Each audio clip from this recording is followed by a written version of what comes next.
Good morning everybody. Ito yung yung sinuro ng tubig papunta sa dagat kaya nga nasira yung daan. Ngayon siya. First walk on the beach since have cyclone and I got sick. This is the tree and sun because ito na ayan, may ibon pa, ayan, lakakato. Lakakato is protected here in Australia. It's really beautiful. I wanna close up. Yan yung kakato. Tuwing maga nandyan sila naghahanap ng pagkain. Tapos ito yung nasirang karsada road.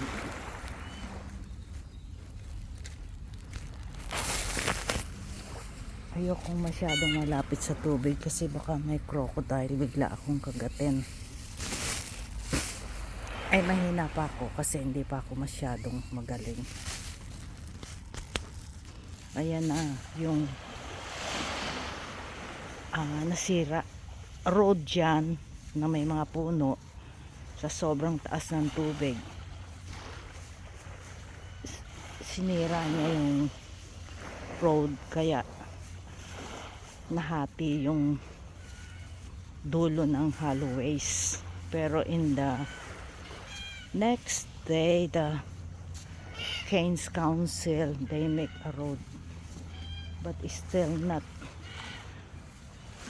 I think it's only temporary. Ito na ngayon yun, pakita ko sa inyo. Ayan, ayun yung mga puno. Katakot ako pa may baya, wala akong pagkating. Tapos may barko pa ngayon. Medyo malayo ako. May time akong tumakbo pag may buaya. Baka nagtatago lang dito kasi madaming crocodile here. Ayan na siya Ito yung sinasabi ko sa inyo na pinost ko sa Facebook. Ayan siya. Baka may nagtatagong buaya. Bigla akong sugurin.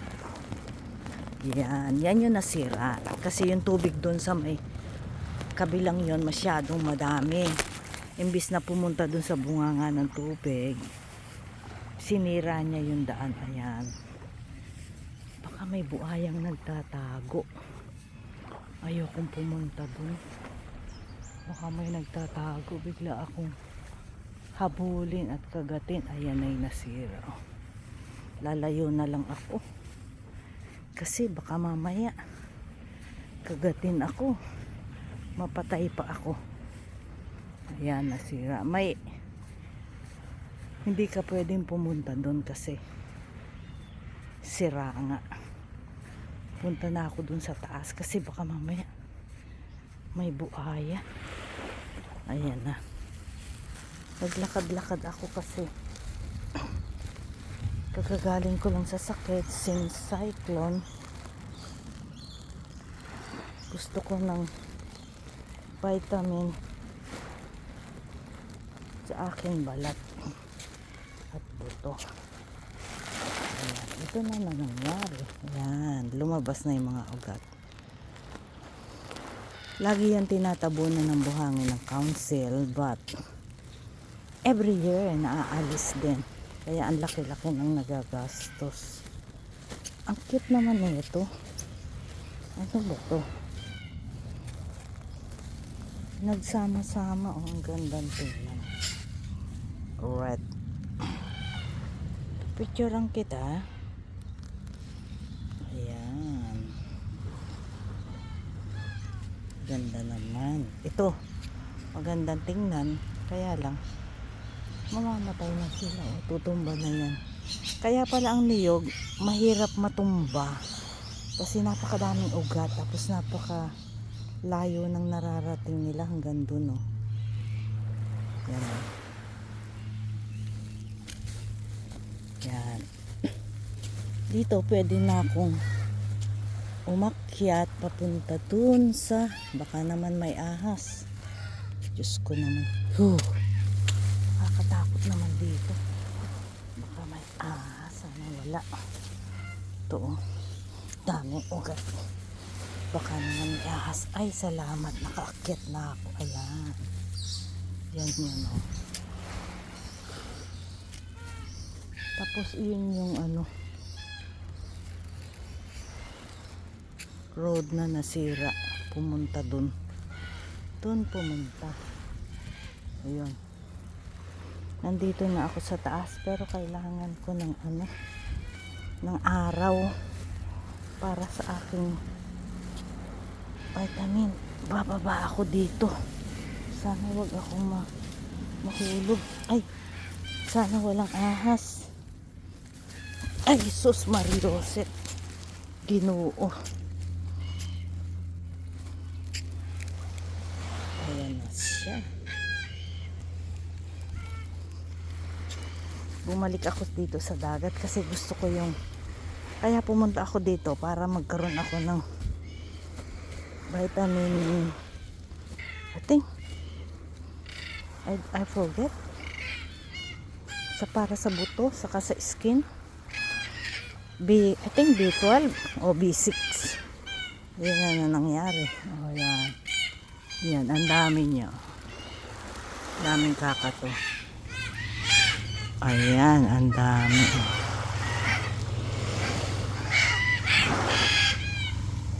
Naglalaro-laro sila.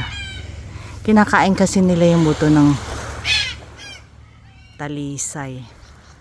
Talisay sa Pilipinas, dito almond.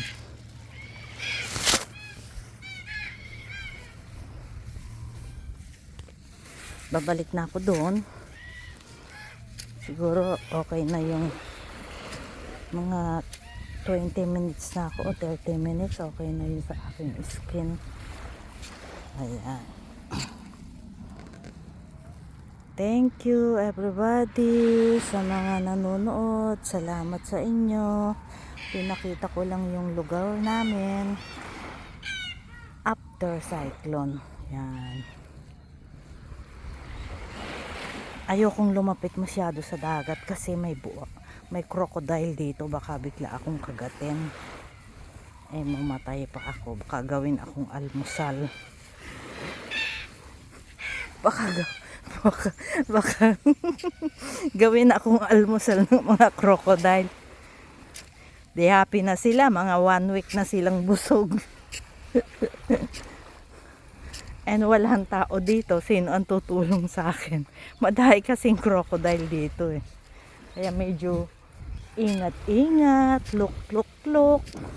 Tingnan mo naman ang ugat ng ano, ng coconut. Kaya matagal. Mahirap mabuwal sa bagyo. Nabuwal lang yan kasi kinaskas ng tubig. Ayan. Tingnan nyo. Bye-bye.